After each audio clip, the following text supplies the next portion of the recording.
સંખેડા ખાતે 80મા સ્વાતંત્ર્ય દિનની ભવ્ય ઉજવણી, દેશભક્તિના રંગે રંગાયું છોટાઉદેપુર, સાંસ્કૃતિક પ્રસ્તુતિઓ અને કર્મચારી સન્માને આકર્ષણ જમાવ્યું. છોટાઉદેપુર જિલ્લા કક્ષાના 80મા સ્વાતંત્ર્ય પર્વની ઉજવણી સંખેડા સ્થિત ડી.બી. પારેખ હાઈસ્કૂલના વિશાળ મેદાન પર અત્યંત દેશભક્તિસભર માહોલ વચ્ચે આન, બાન અને શાન સાથે કરવામાં આવી હતી. સમગ્ર સંખેડા નગર આ રાષ્ટ્રીય પર્વ નિમિત્તે રાષ્ટ્રભાવનાના રંગે રંગાયેલું જોવા મળ્યું હતું. આ ગૌરવશાળી અને ઐતિહાસિક પ્રસંગે ગુજરાત રાજ્યના મહિલા અને બાળ કલ્યાણ વિભાગના મંત્રી શ્રીમતી મનીષાબેન વકીલ મુખ્ય અતિથિ તરીકે ઉપસ્થિત રહ્યા હતા. મંત્રીશ્રીના વરદ હસ્તે સન્માનપૂર્વક ધ્વજવંદન કરીને રાષ્ટ્રધ્વજને સલામી આપવામાં આવી હતી.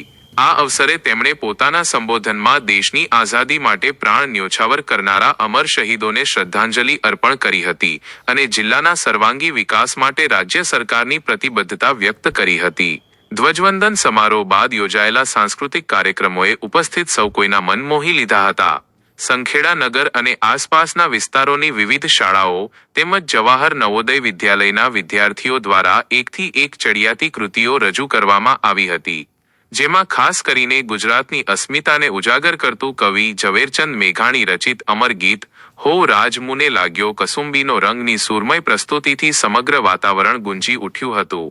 આ ઉપરાંત રમતગમત ક્ષેત્રે ભારત દેશે મેળવેલી ઐતિહાસિક સિદ્ધિઓની ઝાંખી, મનોહર શાસ્ત્રીય નૃત્યો અને દેશભક્તિ ગીતો પર વિદ્યાર્થીઓએ અદ્ભુત રજૂઆતો કરી તાળીઓ મેળવી હતી. જવાહર નવોદય વિદ્યાલયના વિદ્યાર્થીઓએ રાષ્ટ્રીય એકતાનો સંદેશ આપતી વિશેષ કૃતિઓ રજૂ કરી હતી. કાર્યક્રમના ઉત્તરાર્ધમાં છોટાઉદેપુર જિલ્લામાં વિવિધ ક્ષેત્રે ઉત્કૃષ્ટ અને નમૂનારૂપ કામગીરી કરનારા સરકારી કર્મચારીઓ અને અધિકારીઓનું મંત્રી શ્રી મનીષાબેન વકીલ તથા ઉપસ્થિત અગ્રણીઓના હસ્તે પ્રશસ્તિપત્ર આપીને વિશિષ્ટ સન્માન કરવામાં આવ્યું હતું. સમારોહના અંતે પર્યાવરણ સંરક્ષણ અને જતનનો સંદેશ આપતા વિવિધ મહાનુભાવોના હસ્તે શાળા પરિસરમાં વૃક્ષારોપણ પણ કરવામાં આવ્યું હતું.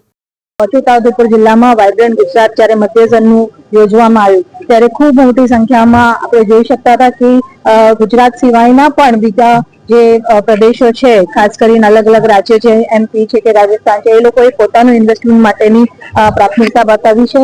સાથે સ્પોર્ટ્સની જ્યારે વાત આવે છે ત્યારે પણ છોટાઉદેપુરમાં ક્યાંક ને ક્યાંક એવું લાગે કે સ્પોર્ટ્સને વધારે મહત્વ આપવામાં આવે છે. ત્યારે આપણે અહીંયા જે જિલ્લામાં વધતા છોકરાઓ છે એમને પણ તક મળે. કોમનવેલ્થ ગેમ્સ પણ આવી રહ્યા છે, મધ્ય ઝોનમાં જ, આમ તો અમદાવાદમાં જ આવી રહ્યું છે.